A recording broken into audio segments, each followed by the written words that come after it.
Мою сирень каждый год вырубают. Но самая лучшая сирень на береге. Вон какие. Она у меня как живая изгородь была. От этих всех машин. От какой-то задержка была. А видите? Это все. Вот это человечек, вот здесь он живет.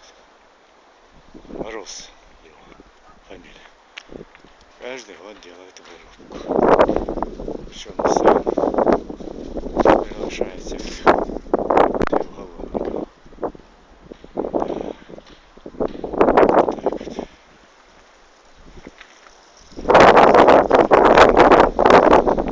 Машина мешает.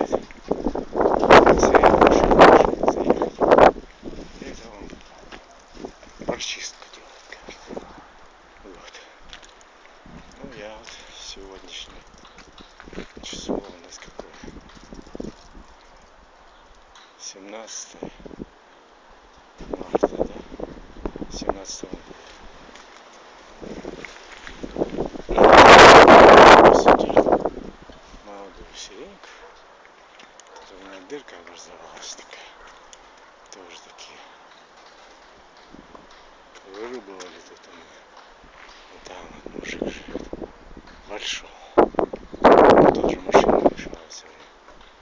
А вот один раз выхожу, он топором, блять, и вырубывает все. Фу, вырвалось аж.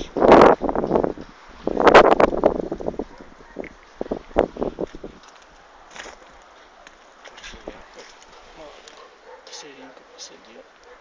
Вот она, роса такая. Ну если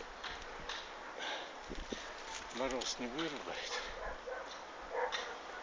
не повырывает, ну, это будет у меня еще живая изгородь.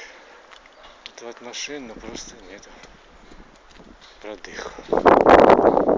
Каждая тут по 3 машины. И туда, и сюда, и сюда, и туда. А тут забор вот такой, половой дом. Ну что делать? Поставил бы забор, конечно, такой сплошной, но пока что нету средств на это. Ни здоровья, ни средств. Было бы здоровье, были бы деньги. Да. Нету денег, нет здоровья. Привет.